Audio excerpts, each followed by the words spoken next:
ஆத்ம ஆன்மீக அன்பர்களுக்கு எனது அன்பான வணக்கங்கள். உழைப்பினால் உயர வேண்டும் என்று எண்ணத்தோடு செயல்படக்கூடிய சிம்மராசி அன்பர்களே, உங்கள் வாழ்க்கையில் நவகிரகங்களால் என்னென்ன மாற்றங்கள் ஏற்பட்டு என்ன பலன்கள் கிடைக்குதுன்னு சொல்லிட்டு பார்க்கலாங்க. உழைப்பு மட்டும்தாங்க உங்களுக்கு. யாரோட உழைப்பும் எனக்கு தேவையில்லை. என்னோட உழைப்பை நான் கரெக்டாக உழைச்சி நான் என் வேலையை பார்த்துக்கிறேன். என்னால் முடிந்தது மற்றவர்களுக்கு நான் உதவி செய்யணும். யார் கையும் நான் ஏந்து நிற்கக்கூடாதுங்கிற மன உறுதி நிறைய உடையவர்கள் நீங்கள் தான். எல்லா இடத்துலையும் வைராகியமாகவும் இருப்பீங்க, தைரியமாகவும் இருப்பீங்க. தெளிவான சிந்தனைகளையும் உடையவர்கள்.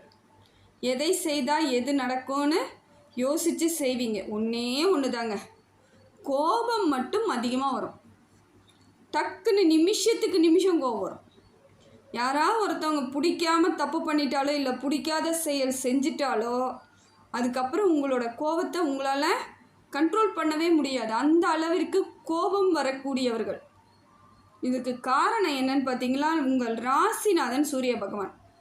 எல்லாத்துக்கும் நியாயம் சொல்லுவார், எல்லாத்துக்கும் கரெக்டாக இருப்பார். ஆனால் சூடு அப்படி கொதிக்கிறதுன்னு அவர் கோபம் வந்துச்சுன்னா எப்படி வருதோ அதே போல் உங்களுக்கு கோபம் வரும். இதுதான் உங்களுடைய இயல்பு. நியாயத்திற்கு சொந்தக்காரங்களாக இருப்பீங்க. அதே போல் எந்த விதத்திலும் மற்றவர்களுக்கு ஏமாற்றத்தை கொடுக்கவே மாட்டீங்க, ஏமாற்றவும் மாட்டீங்க. நியாயமாக இருப்பீங்க. எல்லா இடத்துலையும் விட்டு கொடுப்பீங்க. சரியாக போயிடும், அவங்களும் மனுஷங்க தானே, சொந்தம் தானே அப்படிங்கிறதுல உறுதியாக இருப்பீங்க. ஆனால் இதையே பலர் என்ன பண்ணுறாங்க, உங்களோட பலகீனம் நினச்சிக்கிட்டு திருப்பி திருப்பி திருப்பி அவங்க ஆதாயம் தேடிக்கிட்டு உங்களை கஷ்டப்படுத்திக்கிட்டே தான் இருக்கிறாங்க. இது நாள் வரைக்கும் உங்களுக்கு நிறைய கஷ்டங்களை கொடுத்துட்டாங்க. இதற்கு மேற்பட்டு உங்கள் வாழ்க்கையில் கிரக மாற்றம் எப்படி ஏற்படும், மற்றவர்கள் முன்னாடி எப்படி நிமிர்ந்து நிற்க போகிறீங்க, எதில் வெற்றி அடைய போகிறீங்க, எந்த செயல் உங்கள் வாழ்க்கையை மாற்றப் போகுதுன்னு ஒரு எளிமையான முறையில் நவகிரகங்களை பற்றி பார்ப்போம். கிரக பலன்கள் எப்படி இருக்குன்னு பார்க்கலாங்க. உங்கள் ராசிநாதன் சூரிய பகவான், அவரையே முதல்ல பார்ப்போம். சூரிய பகவான் உங்களுக்கு நல்ல இடத்துல இருந்து நிறைய மாற்றத்தை ஏற்படுத்தி கொடுக்குறாருங்க. இது நாள் வரைக்கும் எத்தனையோ பிரச்சனைகள், வருத்தங்கள், வலியெல்லாம் சுமந்தாலும் இப்போ அவர் உங்களுக்கு சப்போர்ட் பண்ணும்பொழுது சில பிரச்சனைகள் தன்னால் விலகும், இயற்கையாகவே விலகிடும். ஏன்னா ஒரு சில பிரச்சனைக்கு எப்படி முடிவு சொல்கிறதுன்னு தெரியாமல் நீங்கள் இத்தனை நாள் குழம்பியிருப்பீங்க. ஒரு சிலதை நம்ம சரி பண்ணவே முடியாதுன்னு நிலைமைக்கு கூட வச்சுருப்பீங்க. ஆனால் அதெல்லாம் மாறுவதற்கான காலகட்டத்தை சூரிய பகவான் கொடுக்குறாருங்க. தேக ஆரோக்கியம் ஏற்படும். இப்போ உங்களுக்கு உடல் பலமாக இருக்க மாதிரியான ஒரு நினைப்புனா இருக்கும். இத்தனை நாள் அப்படியே வெயிட்லெஸ்ஸாக இருக்க மாதிரி இருக்கும், ரத்தம் இல்லாத மாதிரி இருந்திருக்கும், தலை சுற்றுற மாதிரி இருந்திருக்கும், ஏதோ ஒரு உடலில் பிரச்சனைகள் இருந்துக்கிட்டே இருந்தாலும் இப்போ பாருங்கள், ஹாஸ்பிட்டலுக்கு போகாத அளவுக்கு உங்களுக்கு சூரிய பகவான் சப்போர்ட் பண்ணுறாரு. தினம் ஹாஸ்பிட்டல் போனவங்களாம் நிறைய பேர் இருக்காங்க. என்ன செய்யுது உடம்புலன்னு சொல்லக்கூட தெரியாது, ஆனால் ஏதோ பிரச்சனை இருக்கா மாதிரியே ஹாஸ்பிட்டல் போயிட்டு வருவாங்க. இப்போ எதையெல்லாம் மாற்றி உங்களுக்கு நல்ல அமைப்பை ஏற்படுத்தி கொடுக்குறாருங்க. அதே போல் வேலை செய்யும் இடத்தில் வெற்றிக்கான வாய்ப்புகளை உங்களுக்கு கொடுக்குறார். நிர்வாகத்திறன் ஏற்படும். எந்த வேலை கொடுத்தாலும் அதை முறையாக செய்யணுன்ற ஒரு நினைப்பு இருக்கும். எதை பார்த்தாலும் கரெக்டாக பண்ணணும், இதில் என்ன மிஸ்டேக் இருக்குன்னு கண்டுபிடிப்பீங்க. அவ்வளோ உங்களுக்கு இப்போ தெளிவான சிந்தனைகள் இருக்கும். யார் எந்த வேலை செஞ்சுட்டு வந்தாலும் முதல்லாம் தெரியாமல் நிறைய குழப்பிக்கிட்டு மற்றவங்களால நீங்கள் திட்டு வாங்கிக்கிட்டு மற்றவங்க பழியை நீங்கள் ஏற்றுக்கிட்டு இருந்தாலும் இப்போ பாருங்கள், எந்த இடத்துல தப்பு இருக்குன்னு துல்லியமாக கண்டுபிடிப்பீங்க. உங்களுக்கு சூரியன் அந்த அளவுக்கு ஞானத்தை கொடுத்துருவார். தெளிவாக இருப்பீங்க. நிர்வாகத்திறன் ஏற்படும். காரிய சித்தி உண்டாகும். இதனால் எத்தனையோ காரியம் தடப்பட்டு போயிருக்கலாம். இப்போ நீங்கள் எந்த காரியம் செய்தாலும் முழுமையாக செஞ்சு வெற்றி அடைவீங்க. தலைமை பொறுப்பே தேடி வரும். போஸ்டிங், உங்களுக்கு ப்ரமோஷன் கொடுக்குறேங்க அப்படின்வாங்க. வெளியூர் போஸ்டிங்கும் கிடைக்கிறதுக்கு வாய்ப்பு இருக்குது. சம்பள உயர்வு கிடைக்க வாய்ப்பு இருக்குது. அதே போல் சம்பள உயர்வோட ப்ரமோஷன் அப்படின்வாங்க, டிரான்ஸ்ஃபர்னுவாங்க. எதுவாக இருந்தாலும் ஏற்றுக்கோங்க. உங்கள் காலத்தை கரெக்டாக கணிக்கணும்னா இந்த இடத்துல உங்களுக்கு சூரியன் சப்போர்ட் பண்ணுறது, அதுவும் உங்கள் ராசிநாதன் சப்போர்ட் பண்ணிட்டாலே உங்களுக்கு பிரச்சனை தீர்ந்துடுச்சுன்னு அர்த்தம். வேறு எந்த கிரகங்கள் உங்களுக்கு சரியில்லைனாலும் அதை பற்றி கவலைப்பட வேண்டிய அவசியம் கிடையாது. ஏன்னா நவகிரகங்களின் தலைவன் தான் சூரிய பகவான். அவர் உங்களுக்கு ராசிநாதனாகவும் அமைஞ்சது பெரிய சிறப்பு. அப்படி இருக்கும்போது இந்த சிறப்பான செயல்கள் எல்லாம் உங்களுக்கு பெரும்பகுதி நல்லாவே இருக்குது. அப்போ மற்ற கிரகங்களை பற்றி கவலைப்படாதீங்க, எதை பற்றியும் கவலைப்படாதீங்க. நீங்கள் சரியாக முன்னேறத்துக்கான வழிவகை இருக்குதுன்னு பொழுது அதை மட்டும் பார்த்துக்கிட்டு அதற்கான சிந்தனைகளை மட்டும் தெளிவாக எடுத்துக்கிட்டு போயிட்டே இருங்க. உறுதியான அமைப்பு ஏற்படுங்க. உங்களுக்கு வெற்றி தேடி வரும், தைரியம் வரும். இது நாள் வரைக்கும் ஏதோ ஒரு குழப்பம், மனசுக்குள்ளே திக்கு திக்குன்னு இருக்கும், பயம் இருந்த மாதிரி இருந்திருக்கலாம், வெளியே காமிச்சிருக்க மாட்டீங்க, உள்ளுக்குள்ளே ஏதோ ஒரு பக்குன்னு இருக்கும். ஆனால் இப்போ பார்த்தீங்கன்னா அதெல்லாம் இல்லாமல் தைரியமாக இருப்பீங்க. சரியான ஒரு அமைப்பை உங்களுக்கு உங்கள் ராசிநாதன் இப்போ கொடுக்குறார். இந்த மாதிரியான சூழ்நிலை எல்லாருக்கும் கிடைக்காதுங்க, உங்களுக்கு கிடைச்சிருக்கு. சரியான நேரம் கரெக்டாக பயன்படுத்திக்கிறது உங்கள் கையில் தான் இருக்குது. அடுத்தது பார்த்திங்கன்னா சனி பகவான். சனி பகவான் உங்களுக்கு அஷ்டமச்சனியாக வராருங்க. அஷ்டமச்சனின்னா நீங்கள் என்ன பண்ண போகிறீங்க? இப்போ பயப்படுவீங்க. அஷ்டமச்சனின்னா நான் என்ன பண்ணுவணும், எது பண்ணுவணும், எனக்கு அதுவாயிடும் இதுவாயிடும், அதெல்லாம் ஒன்றும் கிடையாது. எனக்கு தெரிஞ்சு 7.5 சனியில் கொஞ்சம் கஷ்டப்படுறவங்க தான் நிறைய பேர் இருப்பாங்க. அஷ்டமச்சனியில் பொருளாதாரம்லாம் நல்லாயிருக்கும், தொழில் நல்லாயிருக்கும், செல்வ செழிப்பாக இருப்பீங்க. இன்னும் இந்த கூட இருக்கிறாங்க பார்த்தீங்களா, உற்றார் உறவினர்கள், உங்கள் கூட சுற்றி இருக்கிறவங்களால மட்டும்தான் உங்களுக்கு பிரச்சனை வரும். மிச்சப்படி உங்களாலேயோ உங்கள் உடம்புக்கோ எதுவும் வரப்போகிறதுக்கான வாய்ப்புகள் இல்லைங்க. இதை தெளிவாக சொல்கிறேன்.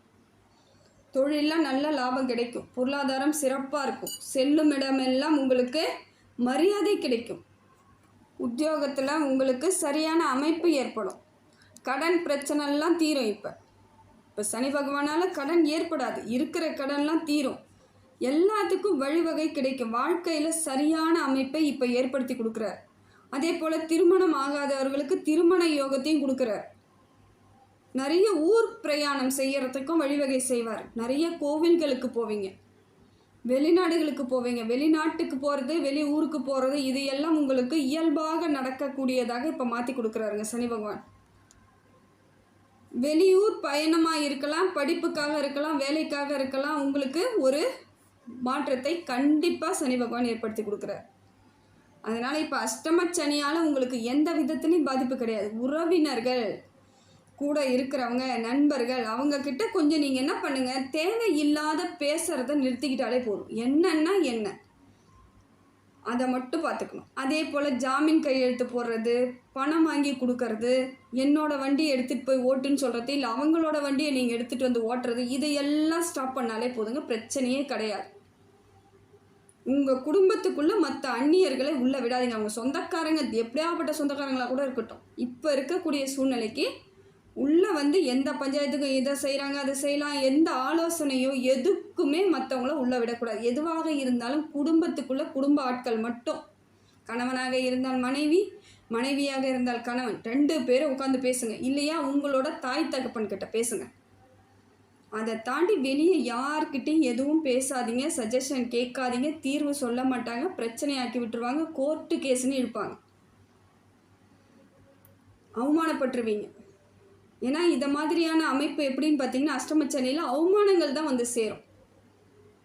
உடல் ரீதியாக நல்லா இருப்பீங்க, பண ரீதியாக பொருளாதார ரீதியாக இருப்பீங்க, எல்லாமே கிடைச்சோம் நிம்மதியாக இருக்க விடாத ஒரு சூழ்நிலையை ஏற்படுத்தி விடும். அந்த நிம்மதியாக வேணும் அப்படின்னா நீங்கள் கரெக்டாக இருந்துக்கிட்டால் போதும். யாரோட விஷயத்துலையும் தலையிடாதீங்க, உங்களோட விஷயத்துலையும் யாரையும் தலையிட விடாதீங்க. ஒரு 2-3 வருஷத்துக்கு சொந்தக்காரங்களை கொஞ்சம் இடையவே வைங்க, ரொம்ப தூரத்துக்கு வைங்க, ஒரு 10 கிலோமீட்டர் இடையவே வச்சுருங்க, கிட்டக்கே சேர்க்காதீங்க. அப்படி இருந்துட்டிங்கன்னா அவங்களால உங்களுக்கு பிரச்சனை கிடையாது. சனி பகவானாலும் உங்களுக்கு எந்த ப்ராப்ளமும் கிடையாது. நிம்மதியான ஒரு வாழ்க்கையை நீங்கள் வாழ்ந்துட்டு போயிட்டே இருக்கலாம். அதனால் சனி பகவான் வந்துட்டாரே, அஷ்டமச்சனியாக இருக்குது, அப்படி இப்படின்னு யாராவது உங்களை பயமுறுத்தினாலும் அதெல்லாம் கண்டுக்கவே கூடாது. என்ன நடக்கணும்னு இருக்கோ அது கண்டிப்பாக நடக்கும். இறைவனை மட்டும் நம்பி இறங்கி எது வேணாலும் செய்யுங்க. மற்றவங்க யார் சொல்கிறதையும் காது கொடுத்து கூட கேட்காதீங்க. அது நமக்கு தேவையில்லைன்றது உறுதியாக இருக்கணும். ஏன்னா வலிகளை அனுபவிக்க போகிறது நீங்கள் தான். அதையே மற்றவங்க சொல்லி நீ அனுபவிக்க போகிறன்னும் பொழுது அது பயம் வரும். அது எந்த வழியாக இருந்தாலும் பார்த்துக்கலான்னு பாருங்கள், எதுவுமே நடக்காது. அவங்க சொல்கிறது அதுவே நமக்கு வலியாயிடும். கிரகங்கள் நமக்கு வலி கொடுக்குதோ இல்லையோ, ஆனால் இதுங்க பேசுகிற பேச்சிலேயே நமக்கு வலிகள் வந்துடும். அதனால் கொஞ்சம் ஜாக்கிரதையாக இருக்க வேண்டியது உறவினர்கள் கிட்ட மட்டும்தாங்க. அடுத்தது பார்த்திங்கன்னா குரு பகவான். குரு பகவான் உங்களுக்கு நல்ல மாற்றத்தை ஏற்படுத்தி கொடுக்குறாருங்க. அவரும் தொழில் வளர்ச்சி ஏற்படுத்தி கொடுக்குறார், பொருளாதார வளர்ச்சி ஏற்படுத்தி கொடுக்குறார், உற்றார் உறவினர்கள் வருகை ஏற்படுத்தி கொடுக்குறார். பார்த்துக்கோங்க, ஏன்னா இந்த வருகை இவங்கெல்லாம் வர்றது போகிறது அவங்களோட எல்லைக்கு உட்பட்டு இருக்கவே மாட்டாங்க. நம்மளை தேவையில்லாத விஷயங்கள் அவங்களா வந்து ஏதோ நமக்கு நல்லது சொல்கிற மாதிரி சொல்லுவாங்க. நிச்சயமாக யாராலையும் யாருக்கும் நல்லது நடக்காதுங்க. பொறாமை மட்டும்தான் மிஞ்சும். ஒருத்தவங்க நல்லா இருந்தால் இனி நல்லா இருக்கட்டும் அப்படிங்கிற எண்ணம் மனுஷங்களுக்கு இப்போ வரல, மாறிப்போச்சு. எல்லாமே மாற்றமாக இருக்குது. அதனால் முடிந்த வரைக்கும் எல்லாரையும் ஒரு லிமிட்டில் வச்சுக்கிட்டு அனுப்பிவிட்டு போங்க. அதே போல் பொருளாதார சிறப்பாக இருந்தாலும் வேலையில் புதுசாக ஆள் எடுக்கிறீங்க அப்படின்னும் பொழுது கொஞ்சம் பார்த்து நிதானமாக எடுங்க. வரக்கூடியவர்கள் சரியான ஆட்களா, உங்களுக்கு தகுதியா, சம்பளம் கரெக்டாக கொடுக்கலாமா, வந்தால் பொருள்லாம் நம்மளை பத்திரமா பார்த்துக்குவாங்களா, எல்லாத்தையும் பார்க்கணும். அவங்களோட ஹிஸ்ட்ரி எல்லாம் பார்த்துக்கணும். வேறு எங்கெல்லாம் வேலை செஞ்சுட்டு வந்திருக்காங்க, எதனால் அவங்க வேலையை விட்டுட்டு வந்தாங்கன்னு எல்லாத்தையும் தெரிஞ்சுக்கிட்டு தான் நீங்கள் உங்கள் கம்பெனிக்குள்ளே ஆட்களை விடணும். வந்தால் போதும்னு நீங்கள் ஆளை எடுத்தீங்கன்னா அவங்க உங்களுக்கு நஷ்டத்தை ஏற்படுத்தி கொடுப்பாங்க. பல பிரச்சனைகளையும் தீர்வு இல்லாத பிரச்சனையை ஏற்படுத்தி விட்டுருவாங்க. அதனால் கொஞ்சம் சிக்கல்களை தவிர்க்கிறதுக்கு இந்த மாதிரியான அமைப்பை நீங்கள் ஏற்படுத்திக்கிறது நல்லதுங்க. அடுத்தது பார்த்திங்கன்னா திருமண பாக்கியம் உண்டாகுது. குடும்பம் வந்து இப்போ உங்களுக்கு குடும்பஸ்தானமாக இருக்க போகிறீங்க. குடும்பத்தோடு வாழக்கூடிய அமைப்பை உங்களுக்கு குரு பகவான் கொடுக்குறார். திருமணம் யோகம் உண்டாகும், குழந்தை பாக்கியம் உண்டாகும், புது உறவுகள், புது வரவுகள், ஒரு மாற்றம், ஒரு நிம்மதி, சந்தோஷம் எல்லாத்தையும் குரு பகவான் இப்போ உங்களுக்கு அள்ளி கொடுக்குறாரு. படிக்கக்கூடிய பிள்ளைகளும் தெளிவாக நல்லா படிப்பீங்க. எந்த விதமான பிரச்சனைகளும் இல்லாமல் சரியான முறையான கல்வி உங்களுக்கு சேரும். மறந்து போயிட்டேங்க, படிச்சுக்கிட்டே இருந்தேன், நினைவே இருக்க மாட்டேங்குது என் பிள்ளைக்கு அப்படின்ட்டுலாம் சொல்கிறவங்களாம் இப்போ அதெல்லாம் மாறிடும். நல்லா படிப்பாங்க, சிறப்பாக இருப்பாங்க. அரசாங்க உத்தியோகத்துக்கு போக வேண்டிய காலகட்டம் இது. அது சிம்ம ராசியாக இருந்தாலும் சரி, சிம்ம ராசிக்காரர்களின் பிள்ளைகளாக இருந்தாலும் சரி, இப்போ நல்லா படிப்பாங்க, வேலைக்கு போவாங்க. அரசாங்க பணி உங்களுக்கு காத்துக்கிட்டு இருக்கு. முறையாக முயற்சி பண்ணிங்கன்னா உங்களுக்கான பணியை நீங்கள் வாங்கிக்கலாம், கவலையே பட தேவையில்லை. அடுத்தது பார்த்திங்கன்னா புதன் பகவான் நல்ல மாற்றத்தை ஏற்படுத்தி கொடுக்குறாருங்க. புத்திசாலித்தனத்தை கொடுக்குறார். பொன் பொருள் சேர்க்கை, ஆபரணங்கள் சேர்க்கை, இதையெல்லாம் கொடுக்குறார். ரொம்ப தெளிவான வழியில் உங்களுக்கான வாய்ப்புகளை அள்ளி கொடுக்க இப்போ வந்து புதன் பகவான் சப்போர்ட்டு உங்கள் ராசிக்கு நல்லா இருக்குதுங்க. எதுவாக இருந்தாலும் சிந்தித்து செயல்படுவீங்க. இத்தனை நாள் அவசரப்பட்டு முடிவுகளை கொடுத்துருக்கலாம். நிறைய இடத்துல பொருளாதாரம் நீங்களாம் டக்குன்னு பாக்கெட்டில் இருக்கிறத எடுத்து கொடுப்பீங்க. மற்றவங்களுக்காக செய்கிறதுனா அவ்வளோ சந்தோஷம் மனசுக்குள்ளே. அது நல்ல குணம்தான். இருந்தாலும் அது செய்யக்கூடியவர்கள் வந்து திருப்பி அவங்க வந்து எதை மாதிரியான பலனை அவங்களுக்கு கொடுத்துட்றாங்க பாருங்கள். கஷ்டத்தை கொடுத்துட்டு போயிடுறாங்க. அது மட்டும்தான் சங்கடம். பிச்சையை கூட பாத்திரம் அறிஞ்சு தான் போட சொல்லியிருக்காங்க. எல்லாருக்கும் தூக்கி கொடுங்கன்னு சொல்ல. அதனால முடிந்த வரைக்கும் நீங்கள் செய்யும் உதவி உங்களுக்கு வந்து கஷ்டத்தையோ நஷ்டத்தையோ ஏற்படுத்தாத அளவுக்கு இருக்கிற மாதிரி பார்த்து செய்யுங்க. அதுதான் வாழ்க்கையில் உங்களுக்கு இனி பிரச்சனைகளை ஏற்படுத்தாமல் இருக்கும். இது நாள் வரைக்கும் எவ்வளோ பிரச்சனையை சந்தித்தாலும் இப்போ மாறுதல் ஏற்படுதில்ல, அதற்கு தகுந்தா போல் மாற்றிக்கோங்க. புதன் பகவான் உங்களுக்கு சப்போர்ட் பண்ணுறது பெரிய விஷயங்க, கவலையே இல்லைங்க.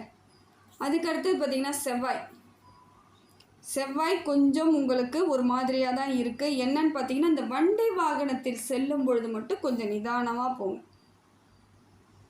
அப்போ தான் வேகமாக போகிறது, ஆஃபீஸ்க்கு டைம் ஆகிடுச்சி, வேகமாக ஓட்டிகிட்டு போவேன், ஸ்கூலுக்கு டைம் ஆகிடுச்சி, அதெல்லாம் பார்த்துக்கோங்க. அதெல்லாம் கொஞ்சம் முன்னாடி கிளம்புங்க. இல்லைன்னா டைம் ஆனாலும் பரவாயில்ல, வேறு வழி இல்லைன்னா போய் திட்டு கூட 2 வாங்கிட்டு போகலாம், பிரச்சனை கிடையாதுங்க.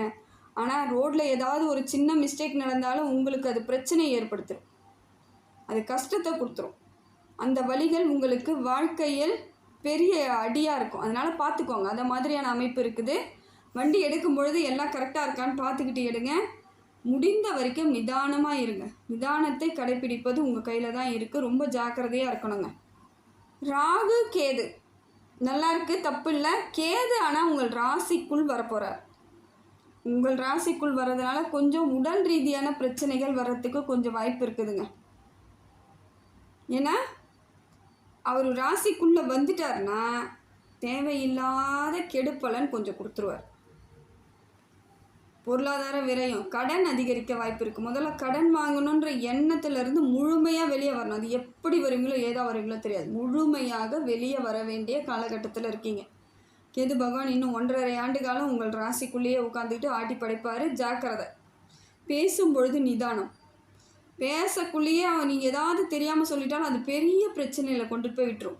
அதே போல் எதிரிகள் உருவாவதற்கான வாய்ப்புகள் அதிகமாக இருக்குது. கேது பகவானால் உங்களுக்கு ஏதோ ஒரு விதத்தில் சாதாரணமாக நீங்கள் பேசின விஷயம் கூட அது பெரிய விஷயமாகி அது ஒரு பெரிய கூட்டமே சேர்ந்துருவாங்க உங்களுக்கு ஆப்போசிட்டாக. இது உங்கள் குடும்ப உறவுகளுக்குள்ளேயும் அந்த பிரச்சனை ஏற்பட்டுடும். உங்களால் மற்றவங்களுக்கு குடும்பத்தில் இருக்கவங்களுக்கும் சில பிரச்சனைகள் வருவதற்கு வாய்ப்பு இருக்காது. அது இந்த உங்களோட துணை கணவனாக இருந்த மனைவி, மனைவியாக இருந்த கணவனுக்கு அந்த மாதிரியான பிரச்சனைகளை அவங்க கொடுத்துக்கிட்டே இருப்பாங்க. தேக ஆரோக்கியத்தில் கொஞ்சம் உங்களோட துணைக்கு கொஞ்சம் பிரச்சனை இருந்துக்கிட்டே இருக்கும். அதனால் நிதானம் ரொம்ப முக்கியம். பேசும்பொழுது ஜாக்கிரதையாக பேசுங்க. விநாயகர் வழிபாடு சிறப்பு, வேறு ஒன்றும் கிடையாது. இதுக்கு ட்ரீட்மெண்ட்டுன்னு பார்த்தீங்கன்னா ஒன் அண்ட் ஒன்லி பரிகாரம்னா கரெக்டாக விநாயகர் வழிபாடு தாங்க. தினம்தோறும் முடிந்தாலும் விநாயகர் வழிபாடு இல்லையா, வீட்லேயே ஒரு விநாயகர் ஃபோட்டோ வச்சு தினம்தோறும் வணங்கிட்டு தான் நீங்கள் வேலைக்கே போகணும். வேலை செய்யக்கூடிய இடத்துலையும் பிரச்சனைகள் வர்றதுக்கு வாய்ப்பு இருக்குது. ஏதாவது புதுசாக ஆள் எடுக்கிறீங்கன்னா அதெல்லாம் ரொம்ப நிதானமாக பார்த்து எடுங்க. ஏற்கனவே நீங்கள் அரசாங்க உத்தியோகத்தில் தான் இருக்கிறீங்கன்னா இன்னும் கவனமாக இருக்கணும். ஏன்னா யாரோ செய்த தப்புக்கு உங்களுக்கு பழி போடுவாங்க, இல்லையா உங்கள் பேரில் கம்ப்ளைண்ட் மேலே கம்ப்ளைண்ட் கொடுப்பாங்க. பொறாமையில் நிறைய தேவையில்லாத பிரச்சனைகளை ஈடுபட வைக்கிறதுக்கு கேது பகவான் இருக்கார். ஆனால் ராகு நல்ல இடத்துலேருந்து நிறைய மாற்றத்தை உங்களுக்கு கொடுக்குறாருங்க. ராகு பகவான் உங்களுக்கு பொருளாதார வளர்ச்சி இருக்குது, செல்வ செழிப்பு இருக்குது, நிம்மதி இருக்குது, தைரியம் இருக்குது, எல்லாத்தையும் கொடுக்குறாரு. எல்லா விதத்திலும் உங்களுக்கு சரியான அமைப்பை ராகு பகவான் கொடுக்குறார். நிதானமாக இருந்து மாற்றிக்கிறது உங்கள் கையில் தான் இருக்குது. ஏன்னா கேதுவால் பல பிரச்சனைகள் இருந்தாலும் கேது ராகுக்கு சப்போர்ட் பண்ணுறார், தைரியம்லாம் கொடுக்குறாரு. பிரச்சனையே வராமல் தடுக்கிறது தான் பெரிய விஷயம். அதை முடிஞ்ச வரைக்கும் பண்ணுங்கள். அதையும் மீறி வந்தால் ராகு பகவான் சப்போர்ட் பண்ணும்பொழுது உங்களுக்கு நிதானமாக நீங்கள் அதை கரெக்ட் பண்ணிடுவீங்க, சரி பண்ணிடுவீங்க, தப்பு கிடையாது. அடுத்தது பார்த்திங்கன்னா சந்திரன் ஓரளவுக்கு உங்களுக்கு மனசுக்குள்ளே தைரியத்தை கொடுத்தாலும் சில நேரங்களில் திடுக்குன்ட்டு எப்படி இருக்கும், திக்குன்னு ஒரு பயத்தை கொடுத்துக்கிட்டே இருப்பார். பழைய சிந்தனைகளை ஏற்படுத்துவார். தேவையில்லாத மன உளைச்சலை கொடுப்பார். எங்கேயோ ஏதோ நடந்த பிரச்சனைலாம் இன்றைக்கி ஞாபகத்துக்கு வரா மாதிரி அப்பப்போ ஞாபகத்துக்கு வரும். இன்றைக்கி நடந்தால் போலேயே இருக்கும். அதெல்லாம் விட்டுடுங்க. அதெல்லாம் நடந்து பல வருடங்கள் ஆயிடுச்சு. அதுக்கான விடை கிடைச்சிருக்கும், அதுக்கான சொல்யூஷன் எல்லாம் பண்ணியிருப்பீங்க. முடிஞ்சதாகவே இருக்கட்டும்னு விட்டுருங்க. அதெல்லாம் நினச்சி பார்க்காதீங்க. அதே போல் சந்திராசிரமம் உங்களுக்கு கடுமையாக இருக்குங்க, கொஞ்சம் கடுமையாகவே இருக்கும். அன்றைய தினம் நீங்கள் நிச்சயமாக சொல்கிறேன், எந்த வித புது முயற்சி பண்ணாதீங்க. நல்ல சுபகாரியங்களுக்கு அன்றைக்கு தடை விதித்துருங்க. தடை கண்டிப்பாக வச்சு தான் ஆகணும், வேறு வழியே கிடையாது. ஏன்னா அன்றைக்கி பொழுது உங்களையே ஆட்டி படைப்பார் சந்திர பகவான். அந்த 2-3 நாள் நீங்கள் படுற பாடு இருக்குது பாருங்கள், ரொம்ப ரொம்ப ரொம்ப கிரிட்டிக்கலாக இருக்கும். முடிந்த வரைக்கும் அம்மன் வழிபாடு சிறப்பு. பௌர்ணமி தோறும் அம்மனுக்கு வழிபாடு செய்யுங்க, வேறு வழியே கிடையாது. இப்போ சந்திராசிரமம் எந்த தினத்தில் வருதுன்னு பார்த்தீங்கன்னா மே மாதம் 21, 22, 25ஆம் தேதி உங்களுக்கு சந்திராசிரமம் வருது. அந்த தேதிகளில் மிக மிக மிக கவனமாக இருக்கணுங்க, ரொம்ப கவனமாக இருக்கணும். யார்கிட்ட பேசுகிறீங்கன்னா கூட நிதானமாக பேசணும். வேலைக்கு போகிறீங்களா வேலைக்கு போங்க வாங்க. வீட்டுக்குள்ளே கூட கடுகடுன்னு இருக்கக்கூடிய சூழ்நிலை ஏற்படும். டென்ஷன் ஆகாதீங்க, கோபப்படுத்தாதீங்க, கோபத்தை ஏற்படுத்திக்காதீங்க. இதெல்லாம் இயல்பாக இருந்துட்டால் உங்கள் காலம் உங்களுக்கான காலமாக இருக்குதுங்க. இப்போ நவகிரகங்களால் உங்களுக்கு எல்லா கிரகமே உங்களுக்கு பெரிய பெரிய நல்ல பலனை தான் கொடுக்குது. ஏதோ ஒரு சில கிரகங்கள் சரியில்லைனாலும் மற்ற கிரகங்கள் சப்போர்ட் பண்ணி உங்களுக்கான வாழ்க்கையை சரியான அமைப்புக்கு எடுத்துகிட்டு போகுது. சரியாக நீங்கள் அதை தெளிவாக எப்படி பண்ணணும் பிளான் போட்டு பண்ணுங்கள். எது ஒன்று முயற்சி பிளான் 2 இருக்கணும். அது 2த்தையும் பயன்படுத்தினீங்கன்னா இந்த காலகட்டம் உங்களுக்கு பொற்காலமாக அமையும். இதை சரியாக பயன்படுத்திக்கிறதுக்கு இறைவனோட அனுகிரகம் முழுசாக உங்களுக்கு இருக்குதுங்க.